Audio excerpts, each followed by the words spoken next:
अरे जिसकी शक्ल देखे लोग दिल में बेहोश हो जाते हैं। आप चाहते कि वो शक्ल में पूरी लाइफ देखूं?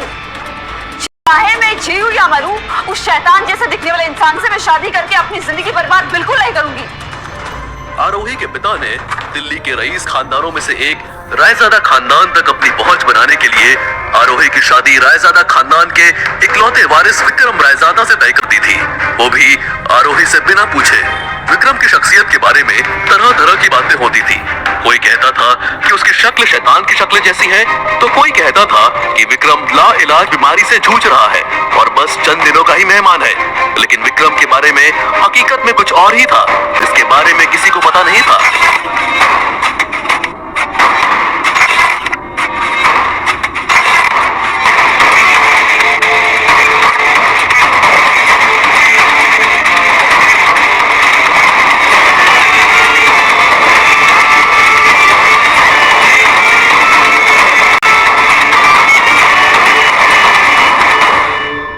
आरोही को समझ आ गया था कि उसके पिता ने अपने फायदे के लिए उसका सौदा करने का फैसला कर लिया है। उसे यकीन नहीं हो रहा था कि ये वही बाप है जो उसके पैदा होने पर खुशी से झूम उठा था।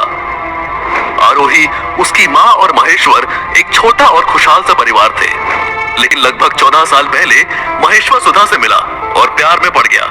उसी प्यार का नतीजा अनन्या थी। आरोही की सगी माँ वो सदमा सह नहीं पाई और उसने अपनी सुध खो दी।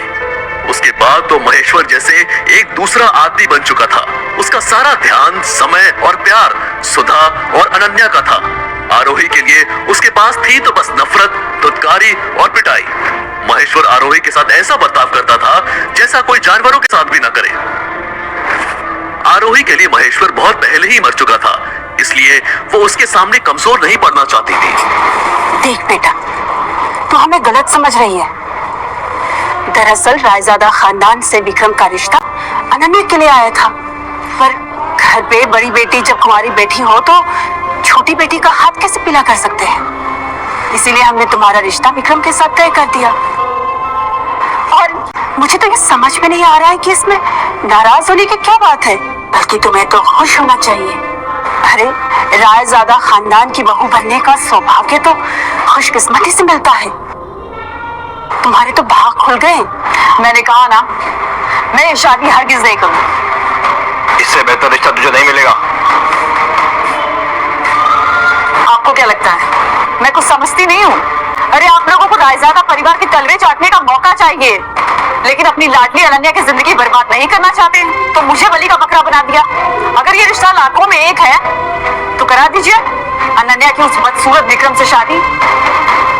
क्योंकि यही सच था। अनन्या के लिए रायजादा खानदान से रिश्ता आया था, ये सुनकर सुधा और महेश्वर दोनों की खुशी का ठिकाना नहीं था। वो दोनों ही रायजादा खानदान से जुड़ना चाहते थे, लेकिन विक्रम जैसे अपाहिज और कुरूप इंसान के साथ अपनी बेटी अनन्या का रिश्ता नहीं जोड़ना चाहते थे। हालांकि उन्हें भी ये पता था कि रायजादा खानदान का समधी बनना मतलब लॉटरी हाथ लग जाने जैसा था, इसलिए वो लोग ये रिश्ता हाथ से जाने नहीं देना चाहते थे।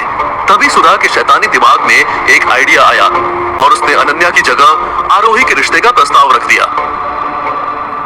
देख बेटा, हम तो बस इतना चाहते हैं कि तेरा रिश्ता रायजादा खानदान में हो जाए, ताकि आगे की जिंदगी तुम्हारी अच्छी हो। प्लीज, आपको मेरी कितनी फिक्र है मुझे पता है, सो प्लीज ये नाटक बंद कीजिए। और मैंने कह दिया ना, मैं ये शादी नहीं करूंगी। That's it. और अगर तुझे अपनी सगी माँ से मिलने का मौका मिले तब भी ये शादी नहीं करेगी? सुधा के पास अपने तुरूप के इक्के का इस्तेमाल करने के अलावा अब कोई चारा नहीं था। उसने आगे कहा, मैं और तुम्हारे पापा जानते हैं कि इस वक्त तुम्हारी माँ कहाँ है। ये सुनकर आरोही स्तब्ध हो गई। उसकी सख्ती जैसे बेबसी में बदल गई। कुछ दिन पहले ही मिली थी वो हमें। सुधा ने आगे बताया और फिर महेश्वर की तरफ देखकर इशारा किया। आरोही ने जल्दी से वो तस्वीरें उठाई और देखने लगी। उसके आंसू जो अब तक उसके साहस के बांध से रुके हुए थे, वो छूट गए और बहने लगे। उन तस्वीरों में वाकई में आरोही की सगी माँ ही थी, जो किसी जगह पर बैठी हुई थी। सालों पहले अपनी सुध खोने के बाद आरोही की माँ एक पागल खाने में रहने लगी थी। आरोही उससे मिलने रोज जाया करती थी। ये एक तरीका था जिससे वो अपनी माँ के पास रह सकती थी। लेकिन कुछ महीनों पहले आरोही का ये इकलौता सुख भी उससे छिन गया। उसकी माँ अचानक कहीं गायब हो गई। वो कहां चली गई थी ये किसी को पता नहीं था। आरोही उसे हर रोज ढूंढती थी, पर निराशा ही हाथ लगती। देख आरोही, अगर तुझे अपनी माँ से मिलना है तो इस शादी के लिए हाँ करनी होगी, वरना जिंदगी भर अपनी माँ की शक्ल नहीं देख पाओगी तुम। ये सुनने के बाद आरोही के पास और कोई चारा नहीं बचा था। अपनी माँ के लिए वो कुछ भी करने को तैयार थी, इसलिए उसने रिश्ता मंजूर कर लिया। आरोही और विक्रम दोनों के परिवार को इस शादी की जल्दी थी, इसलिए अगले ही दिन आरोही की विक्रम से शादी रचाई गई। ये शादी रायजादा खानदान में रखी गई किसी भी शादी से बिल्कुल अलग थी। शादी में कुछ गिने चुने मेहमान ही शामिल थे। शादी के मंडप